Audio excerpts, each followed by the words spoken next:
Bună, dragii mei, numele meu este Violeta și astăzi vă prezenta partea a doua din idei de cadouri pentru copii. Am primit coletele, nu sunt așa multe cadouri ca în primul clip, dar sunt nerăbdătoare să vedeți ce cadouri am astăzi să vă prezint. În primul rând, am această jucărie, care am desfăcut-o pentru că mi s-a părut că este bună pentru vârsta fetiței mele. Așa arată. Este o jucărie de pluș. Aici avem, e în genul unei mașini. E cu zgomote. Are o oglindă și cam așa arată. Este foarte practică. Aici avem un loc unde să punem jucăriile. Dacă este copilul mai mare, poate să-și scoată picioarele. Am găsit-o la ofertă, am dat în jur de 60 de euro pe ea, dar oricum o să vă scriu prețul mai exact jos, în partea de jos. Să trecem la a doua jucărie. Două seturi de mașinuțe.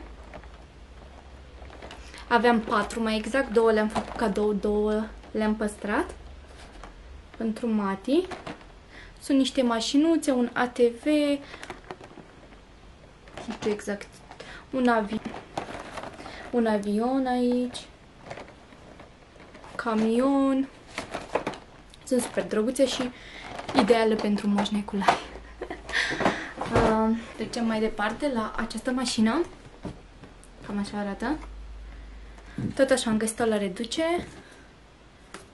Are telecomandă, este cu 6 baterii. Se învârte 360 de grade. Este pentru copiii de la 6 ani. Și este foarte drăguță. Așa, trecem mai departe. Acest Lego, cam așa arată, este de la 7 ani plus, ca să-l construiești. Nu este indicat copilul între 0 și 3 ani. Bineînțeles că Mati are doar 4 luni, dar mai târziu o să se bucure de acest Lego. Tot de la Lego avem așa, este 3 în 1, este tot așa de la 7 ani plus.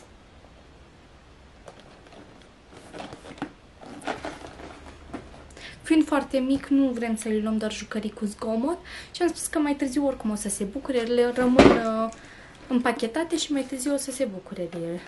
Avem și așa, tot de la 7 ani plus. Așa. Sora mea i-a cumpărat Carlei un felcinuță cu Lego cu alfabetul.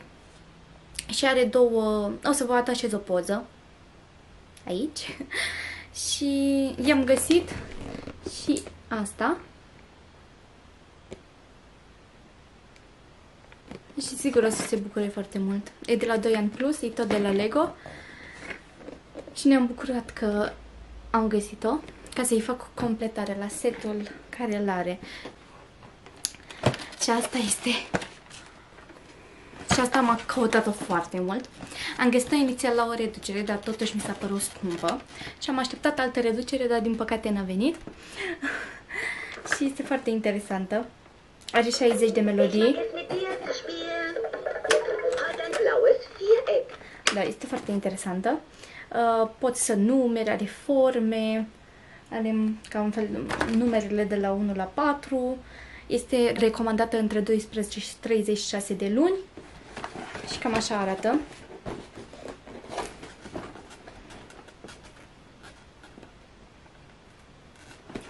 Mie una mi se pare foarte interesantă, mai ales că am căutat-o foarte mult. Și să trecem mai departe.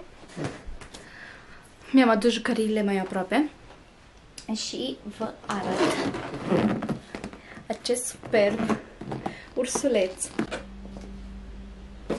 După cum observați, este de la 101 euro la 70 de euro. Are peste 100 de sunete. Pur și simplu este adorabil. Dacă doriți, puteți să vă uitați pe internet la el. Eu una recomand, este foarte frumos. Este de la 4 ani și îmi place foarte mult că am văzut o reclamă cu el și consider că este un ursuleț care chiar merită să aibă orice copil.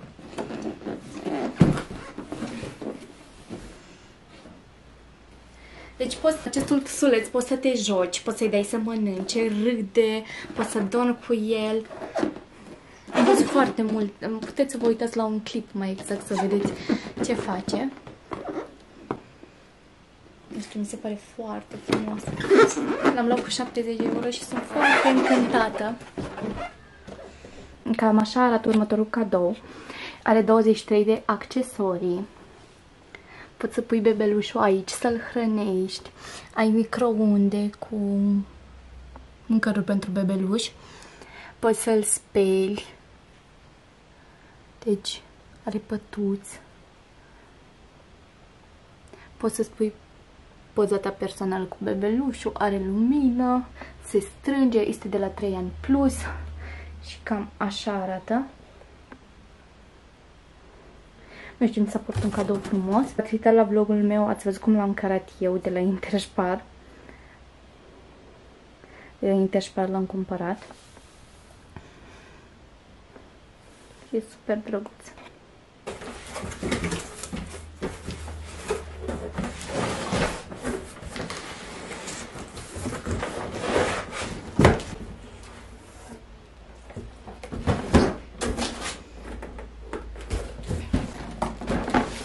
Deci, acesta este avionul Barbie. O avem aici pe Barbie.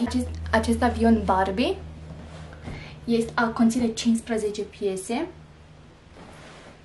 Are Barbie inclusă, bagaj, cățeluș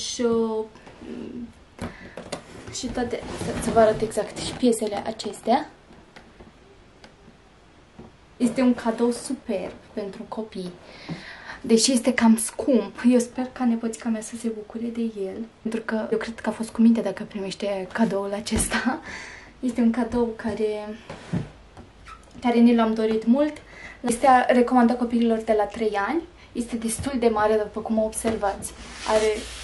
Este destul de mare. Și este foarte drăguț. Poate să-ți pune ea 2 păpușele aici. Scaunele se pliază. Dar o să vă filmez mai mult după ce o să le desfacă, pentru că acum n-ar fi drăguț din partea mea să încep să le desfac și ea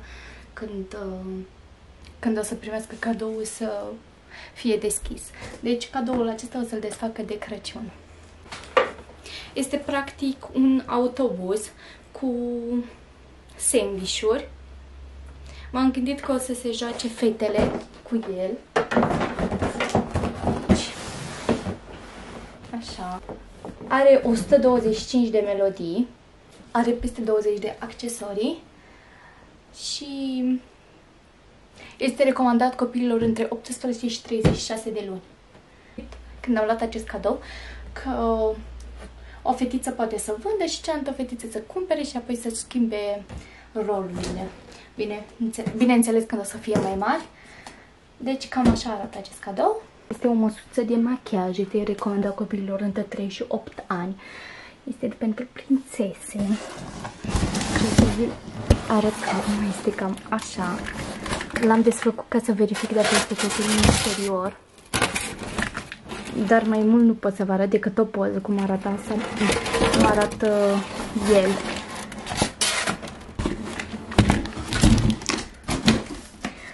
Este un cadou care tot așa l-am așteptat foarte mult să-l găsim. Nu l-am așteptat la reducere, pur și simplu îl găsei foarte rar. Și pentru că ieri nu am avut prea mult timp să mai filmez, astăzi am luat din nou cameră. În cameră sunt cu fetița mea, deci dacă s-au auzit niște zgomote pe fundal, să știți că ea este. Și să trecem la treabă. Le-am mai cumpărat la toți 3 câte o popușică. Cam așa. Câte o popușică. Asta este cu iepuraș. Așa.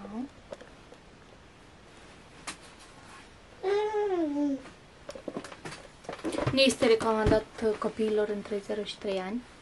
Aceasta. Și la băiat pe acesta.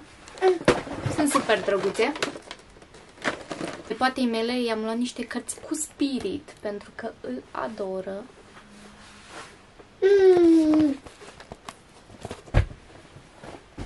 Așa.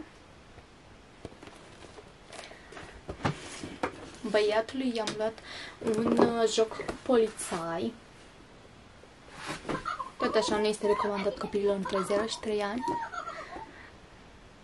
Este recomandat copiilor între 5 și 8 ani.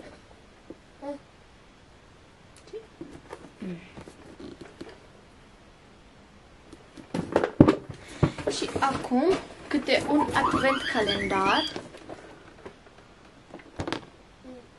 Super drăguț.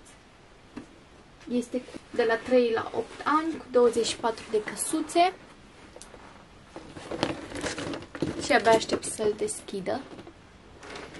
Și pentru nepoțica mea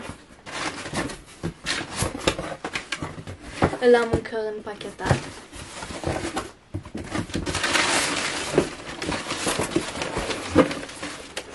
Acest advent calendar cu Barbie. Și 4 de căsuțe de data asta ținute. Avem aici o păpușă Barbie. Și pe spate avem ce include. V-am mai spus că mie asta nu-mi place să-mi arate să-mi arate exact ce are, dar este super drăguț. Și așteptăm cu nerăbdare să-l desfacem. Cam asta a fost în video de astăzi. Dacă v-a plăcut, să dați un like, un comentariu în partea de jos și să vă abonați în caz de nu ați făcut-o încă. Cu voi a fost Violeta, vă pup!